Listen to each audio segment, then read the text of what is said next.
وزیر خزانہ شوکت ترین صاحب ہمارے ساتھ موجود ہیں۔ سر بہت شکریہ پروگرام مقابل کے لیے وقت نکالنے کے لیے۔ سر آپ کے بارے میں، آپ کی حکومت کے بارے میں تاثر ہے کہ آپ تو غربت مٹانے آئے تھے، یہ تو غریب مٹاؤ پالیسی کے اوپر چل نکلے ہیں آپ لوگ۔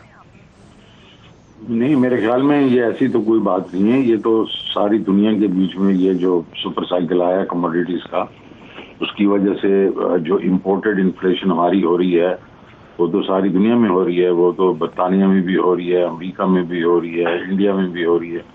تو اگر آپ ہماری لوکل انفلیشن دیکھیں تو آپ کو یہ بھی معلوم ہوگا کہ پچھلے کچھ 3-4 مہینوں میں بالکل جو قیمتیں تھیں ویسی رہی ہیں، حالانکہ اس کے بیچ میں ابھی ہمیں پیٹرول کی پرائسز بڑھانی پڑتی ہیں۔ نومبر کے جو دسمبر ورسز نومبر، جنوری ورسز دسمبر، تو وہ تو ہمارے کنٹرول میں ہے، لیکن جو ہمارے کنٹرول میں نہیں ہے وہ تیل کی قیمتیں جو کہ جنوری کے بیچ میں $42 پر بیرل تھیں اور ابھی کوئی 94 سے 95 ڈالر پر بیرل ہو گئی، تو وہ ہمارے کنٹرول میں نہیں ہے۔ خوردنی تیل جو $700 6 سے $700 تھا فی میٹرک ٹن، اب وہ 1400 پہ چلا گیا۔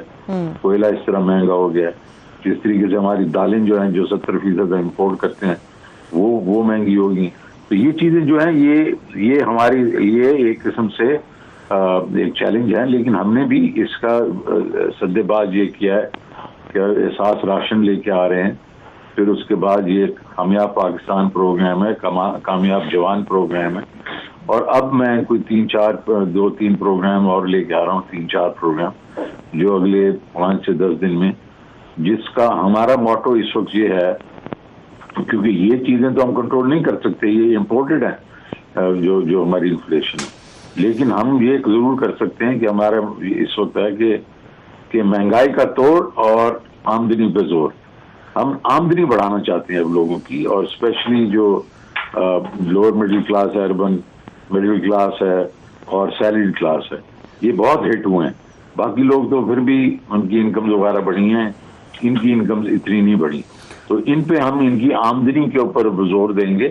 جب سپر سائیکل ختم ہو جائے گا، جس میں بھی 4 مہینے 6 مہینے 8 مہینے لگیں گے، اس وقت پھر جو ہے لوگوں کی آمدنی تو بڑی ہی ہوگی، تو پھر ایک قسم سے خوشحالی جو ہے وہ زیادہ نظر آئے گی۔ اچھا سر، یہ فرمائیے کہ اگر یوکرائن کا کرائسس جو ہے وہ ختم ہو جاتا ہے، جسے کچھ امید تو کی ہی جا سکتی ہے، فرانسیسی صدر کی بھی بات ہوئی ہے اور جرمنی کی بھی بات ہوئی ہے، اور یورپ کا انٹرسٹ بھی اس میں ہے کہ کرائسس وہ ختم ہو جائے، تو پھر امید ہے کہ فیول کی پرائس گر جائے؟ ہاں جی، میرے خیال میں آج انہوں نے یہ انڈیکیشن دی ہے کہ ہم ایکسرسائز اپنی ختم کر رہے ہیں اور ہم وڈرا کریں گے، تو آج ہی چند گھنٹوں کے بیچ میں کوئی $3.5 جو ہے برنٹ کم ہوا ہے، تو بالکل آپ کی بات درست ہے کہ اس وقت فرق پڑے گا۔ دوسرا یہ ہے کہ یہ امریکہ وغیرہ بھی یہ جتنا بھی فیول انفلیشن ہوئی ہے ان کی، تو وہ خوش نہیں ہے۔ ایک دفعہ تو جو بائیڈن نے کنگ سلمان سے بات کی ہے، تو میرے خیال میں اب یہ بھی ہوگا کہ وہ ان کو یہ بھی کہیں گے کہ بھائی جان کافی ہو گیا، آپ نے کافی کما لیا، اب ذرا ہمارے اوپر بھی رحم کریں۔ مین وائل یہ ہو سکتا ہے کہ جو اشیاء تعیش کی درآمد ہے، مثلا بڑی گاڑیاں جو ہیں وہ کچھ عرصے کے لیے روک دیں یا کچھ اور ایسے اقدامات کریں، ہمارا بل کم ہو جائے۔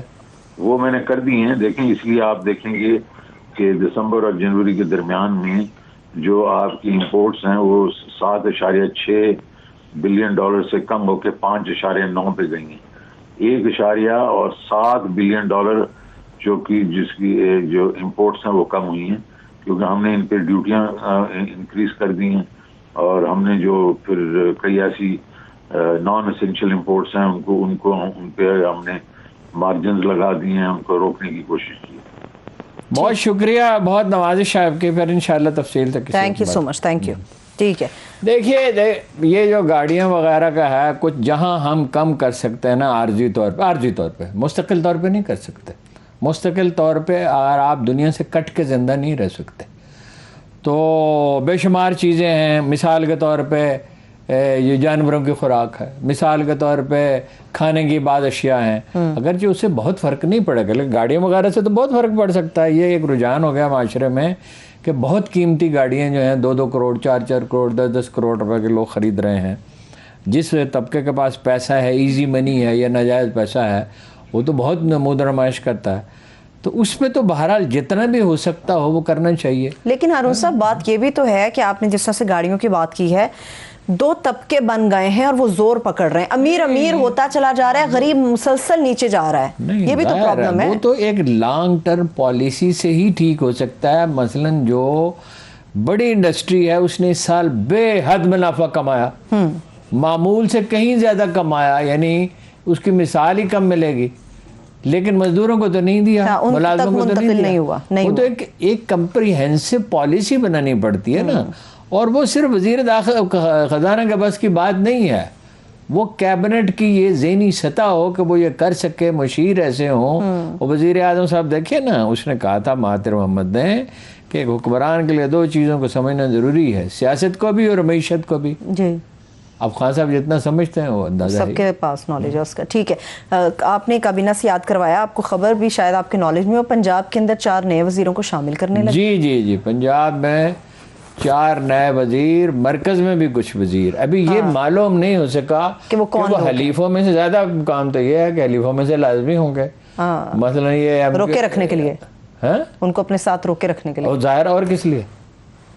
اور اس کا تو کیبنٹ کی تعداد میں، کیبنٹ تو ہوتی تھی 6 آدمیوں کی، 8 آدمیوں کی. جب ملک جو ہے نسبتاً بہتر چلتا تھا، اب سے بہتر تھا، تو کیبنٹ تو یہی ہوتی 6 وزیر، 8 وزیر، 10 وزیر. اس سے زیادہ وزراء کی تو ضرورت. ان کا سائز بھی کیبنٹ کا بہت بڑا ہے. انہوں نے دعویٰ چھوٹے کا کیا تھا، لیکن 37 سب میں پھر 41 ہو جائیں گے. اب 4 شامل ہونے کے بعد جلسہ عام ہوتا ہے، اس میں تو بات ہی نہیں ہو سکتی. آپ کو بتایا تو تھا، وہ ہاتھ کھڑا کیا انہوں نے اپنا علی زادی صاحب نے، اس نے کہا 2 موٹر سائیکل خرید کے دے دیے. کیبنٹ میں یہ موٹر سائیکلوں کی خریداری کا اور بھی اسی طرح کی گفتگو ہوتی ہے. ٹھیک ہے ہارون صاحب، پیٹرولنگ ہمارے پاس وقت کم تھا، اس لیے ترین صاحب سے بات نہیں، شوکت ترین صاحب سے یہ ہو سکی.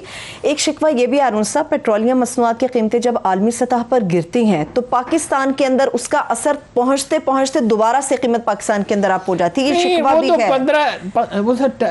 فیول کے آنے میں وقت لگتا ہے نا جی. وہ تو یہ تو نہیں ہو سکتا. اس وقت تو جو ٹیکسز ہیں وہ کم کر دیے ہیں منیمم سطح پہ. میرا نہیں خیال پاکستان کی تاریخ میں ٹیکس پٹرول پہ اور ڈیزل پہ اور مٹی کے تیل پہ کبھی اتنے کم رہے ہوں. لیکن لیوی زیادہ کر دیا صاحب، لیوی زیادہ نہیں زیادہ نہیں، بلکہ قطعاً زیادہ نہیں. میرے پاس ایسے فگر نہیں ہے، مگر آپ کہیں تو کل میں لے گا. 70 ارب روپے ماہانہ آمدن میں کمی ہوئی ہے. یہ جتنی جب حکومت آئی تھی تو جو فیول کی پرائسز کم تھیں تو یہ بنتے ہیں 840 ارب روپے سالانہ. یہ کہاں سے پورے کریں گے؟ انڈیا میں کیا ہے پرائس؟ انڈیا میں بھی اسی طرح سے پاکستان میں اسی طرح سے نہیں ہے. یہاں آپ 160 ہو گئی ہے. ہاں جی 160 159. انڈیا میں 230 روپے. ہر صاحب فکس آمدن کا بھی تو ایک تسلسل ہے نا. وہ اپنی جگہ بات ہے. انڈیا میں کون سی خوشحالی ہے؟ انڈیا میں بھی تو ایک طبقے میں خوشحالی ہے نا، کارپوریٹ بزنس کرنے والا. 10 کروڑ آدمی تو انڈیا میں ایسے ہیں جن کا پوسٹل ایڈریس نہیں، ڈاک کا پتہ ہی نہیں ہے، جو فٹ پاتھوں پہ سوتے ہیں. صحیح، ٹھیک ہے. ایک آخری سوال ہارون صاحب، اس کے بعد بریک پر چلیں گے. کیا ایسا ممکن ہے کہ پاکستان کے اندر اگر ذخائر بڑھا دیے جائیں، سٹور کرنے کی قوت یا استعداد کو بڑھا دیا جائے پیٹرول کی، تو قیمتوں میں کچھ ٹھہراؤ آ سکتا ہے؟ اس سے بھی زیادہ اہم بات یہ ہے، یہ اس سے فرق پڑ سکتا ہے. اس سے بھی زیادہ اہم بات یہ ہے کہ آپ نے گیس بر وقت امپورٹ کی ہوتی، نمبر 1. نمبر 2، جہاں کہیں آپ کے پاس فیول موجود ہے. آپ کو پتا ہے پاکستان میں ریشو سب سے زیادہ ہے تیل نکلنے کا. یعنی سعودی عرب میں اگر 20 کنویں کھودے مثال کے طور پر، ایک کنویں میں سے پاکستان میں 401 نکلتا ہے. اگرچہ وہ سائز کم ہے، یعنی وہ پیالے کی طرح ہوتا ہے نا، ایسے ایگزیکٹلی پیالے کی طرح نہیں، مطلب شیپ اس طرح کی بنتی ہے، ملتی جلتی، سائز کم ہے. پھر جو گیس آپ کے پاس موجود ہے وہ کون سی آپ نے نکالی ہے؟ پھر کوئلہ جو تھر کا اتنے عرصے سے پڑا ہوا ہے تو اس سے آپ نے کیا فائدہ اٹھایا؟ دیکھیں چین میں ٹیکنالوجی ایجاد کر لی گئی ہے کہ وہ گیس بھی استعمال ہو رہی ہے. ایجاد کا مطلب ہے گیس بھی بنا سکتے ہیں اس سے، اور اسے ڈیزل میں بھی کنورٹ کر سکتے ہیں. صحیح. اگر آپ اسے ڈیزل میں کنورٹ کر لیں یا گیس میں کنورٹ کر لیں تو وہ مجموعی ذخائر ایران اور سعودی عرب کے تیل کے ذخائر سے بڑے ہیں. صحیح، ٹھیک ہے. تو وہ ان دی لانگ ٹرم تو ٹھیک ہوگی اکانومی، لیکن اس وقت تو یہ اگلے 5 7 10 سال بہت مشکل ہیں، اس میں سے گزرنا ہوگا. جیسے ترکی میں انفلیشن کو 30-35% پہ چلی گئی تھی، اب وہ اقدامات کر رہے ہیں، کچھ ٹیکس وغیرہ کم کیے ہیں، کچھ اور چیزیں کی. پھر سب سے اہم بات جو ہم دوہرا کے تک گئے، آدھا ملک ٹیکس دیتے ہی نہیں. کچھ بڑے چلے گئے اپنا پراپرٹی کے بزنس مین، انہوں نے جب وزیر اعظم کو قائل کر لیا، نام بھی مجھے معلوم ہے، میں نام لینا نہیں چاہتا، قائل کر لیا کہ سارا پیسہ پراپرٹی میں انویسٹ ہونی چاہیے، اس کو ساری مراد دے دی. اس کا کیا رزلٹ نکلا؟ کیا رزلٹ نکلا پھر؟ ان میں سے ایک صاحب ایسے ہیں جو اس طرح بنی گالا آتے جاتے ہیں جیسے وزیر اعظم صاحب کا اپنا سٹاف آتا جاتا ہے، جنہیں انہوں نے اجازت دی ہوئی ہے. چلیے بریک پہ چلتے ہیں. اس کے ساتھ ہی ایک بریک کی طرف بڑھتے ہیں. جب ہم بریک سے واپس آئیں گے تو برطانوی عدالت کا فیصلہ بانی متحدہ سے متعلق اس کے اوپر بھی کچھ تفصیلات آپ کے ساتھ شیئر کریں گے. ہمارے ساتھ رہیے.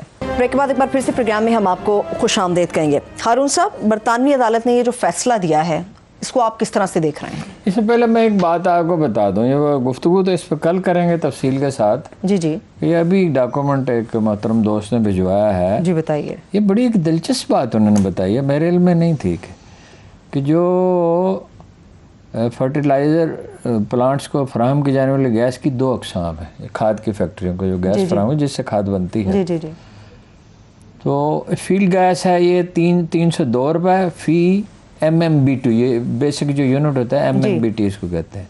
اور فیول گیس جو ہے وہ 1023 روپے، اس سے 3 گنا سے بھی کچھ زیادہ ہے. اس میں بات کل کریں گے اس کی کیا امپلیکیشنز ہو سکتے ہیں. اس پالیسی کو اگر بہتر بنایا جائے تو انرجی پالیسی کو، تو یہ بہت کافی اس میں بچت ہو سکتی ہے، اچھے نتائج نکل سکتے ہیں. ٹھیک ہے. یہ جو آپ کو خسارہ ہے یعنی 70 روپے کا، اگر یہ پورے کا 70 روپے ماہانہ کا، اگر یہ پورے کا پورا نہیں تو اس کا ایک حصہ ضرور کم ہو سکتا ہے. ٹھیک ہے. چلیے اب برطانوی عدالت کا فیصلہ ہارون صاحب، اس کو آپ کس طرح سے دیکھ رہے ہیں؟ تو بڑا سمپل ہے جی. وہ تو ہمیشہ آپ سے کہا ہے کہ بھائی نہ تو انصاف کے خلاف کارروائی کبھی ہوگی، نہ نواز شریف صاحب کے خلاف کارروائی ہوگی. یعنی خود BBC اس میں وہ اس پہ ڈاکومنٹری دکھا چکا ہے جس میں ان سارے الزامات کی تصدیق کی گئی ہے، اور خود وہ معافی مانگ چکے ہیں کہ میں نے غلطی کی. اب عدالت کے فیصلے کی بنیاد کیا ہے وہ بڑی دلچسپ ہے کہ انہوں نے خواتین کے حقوق کے لیے آواز اٹھائی ہے، انہوں نے اقلیتوں کے حقوق کے خلاف آواز اٹھائی ہے، انہوں نے القاعدہ کی مذمت اور مخالفت کی ہے، انہوں نے داعش کی مذمت اور مخالفت کی ہے. اور یہ ہے کہ برطانوی جو نظام انصاف ہے، قوانین، ان کا اطلاق پاکستان جیسے ملکوں کی صورتحال پہ نہیں ہو سکتا. وہاں یہ مسائل ہیں، لوگ لاپتہ ہوتے ہیں. اچھا لاپتہ ان کو پتہ نہیں ہے کہ ان میں سے بہت سے تو افغانستان میں ہیں، میجارٹی افغانستان میں ان کی، یا پہاڑوں میں چھپے ہوئے ہیں. ٹھیک ہے، ایسے بھی ہو سکتے ہیں جو بے گناہ ہوں، غلطی سے پکڑ لیے گئے ہوں، ہو سکتے ہیں، ڈیفینیٹلی ہوتے ہیں، جس میں کہ آخری درجے کی احتیاط برتنی چاہیے کیونکہ اس سے بہت خرابی پیدا ہوتی. آپ 100 اصول یہ ہے کہ آپ 100 مجرم بری ہو جائیں، اس سے اتنا نقصان نہیں ہوتا جتنا ایک بے گناہ کو سزا دینے سے ہوتا ہے، کیونکہ اس سے بے شمار رد عمل پیدا ہوتا ہے.